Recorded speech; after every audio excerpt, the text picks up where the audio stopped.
This is just a sample of the audiobook. To get the complete audiobook, access the link posted in the first comment.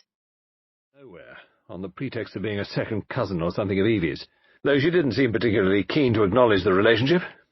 The fellow's an absolute outsider, anyone can see that. He's got a great black beard, wears patent leather boots in all weathers. But the mater cottoned to him at once, took him on as secretary. Well, you know she's always running 100 societies. I nodded. Well, of course, the war has turned the hundreds into thousands. No doubt the fellow was very useful to her, but you could have knocked us all down with a feather when 3 months ago she suddenly announced that she and Alfred were engaged. The fellow must be at least 20 years younger than she is. It's simply barefaced fortune-hunting. But there you are. She's her own mistress, and she's married him. It must be a difficult situation for you all. Difficult? It's damnable. Thus it came about that 3 days later I descended from the train at Styles St. Mary, an absurd little station with no apparent reason for existence, perched up in the midst of green fields and country lanes. John Cavendish was waiting on the platform and piloted me out to the car. "Got a drop or two of petrol still, you see," he remarked, "mainly owing to the mater's activities." The village of Styles St. Mary was situated about 2 miles from the little station, and Styles Court lay a mile the other side of it. It was a still, warm day in early July. As one looked out over the flat Essex country lying so green and peaceful under the afternoon sun, it seemed almost impossible to believe that not so very far away a great war was running its appointed course. I felt I had suddenly strayed into another world. As we turned in at the lodge gates, John said, "I'm afraid you'll find it very quiet down here, Hastings." "My dear fellow, that's just what I want." "Oh, it's pleasant enough if you want to lead the idle life. I drill with the volunteers twice a week, and lend a hand at the farms. My wife works regularly on the land. She's up at 5 every morning to milk, and keeps at it steadily until lunchtime. It's a jolly good life, taking it all round. If it weren't for that fellow Alfred Inglethorpe." He checked the car suddenly, and glanced at his watch. "I wonder if we've time to pick up Cynthia." "No, she'll have started from the hospital by now."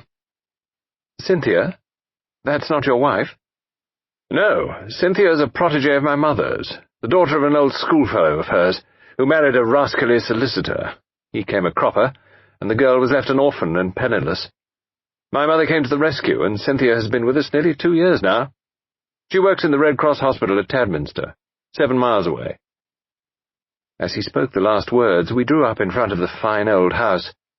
A lady in a stout tweed skirt, who was bending over a flower-bed, straightened herself at our approach. "Hello, Evie. Here's our wounded hero, Mr. Hastings. Miss Howard." Miss Howard shook hands with a hearty, almost painful grip. I had an impression of very blue eyes in a sunburnt face. She was a pleasant-looking woman of about 40, with a deep voice, almost manly in its stentorian tones, and had a large, sensible, square body, with feet to match, these last encased in good thick boots. Her conversation, I soon found, was couched in the telegraphic style. "Weeds grow like house afire. Can't keep even with them. She'll press you in, better be careful." "I'm sure I shall be only too delighted to make myself useful," I responded. "Don't say it. Never does. Wish you hadn't later." "You're a cynic, Evie," said John, laughing. "Where's tea today? Inside or out?" "Out. Too fine a day to be cooped up in the house." "Come on, then, you've done enough gardening for today. The labourer is worthy of his hire, you know. Come and be refreshed." "Well," said Miss Howard, drawing off her gardening gloves, "I'm inclined to agree with you." She led the way round the house to where tea was spread under the shade of a large sycamore. A figure rose from one of the basket chairs and came a few steps to meet us. "My wife, Hastings," said John. I shall never forget my first sight of Mary Cavendish. Her tall, slender form, outlined against the bright light, the vivid sense of slumbering fire that seemed to find expression only in those wonderful tawny eyes of hers. Remarkable eyes, different from any other woman's that I have ever known.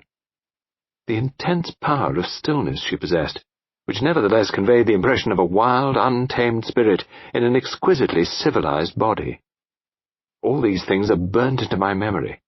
I shall never forget them. She greeted me with a few words of pleasant welcome in a low, clear voice, and I sank into a basket chair, feeling distinctly glad that I had accepted.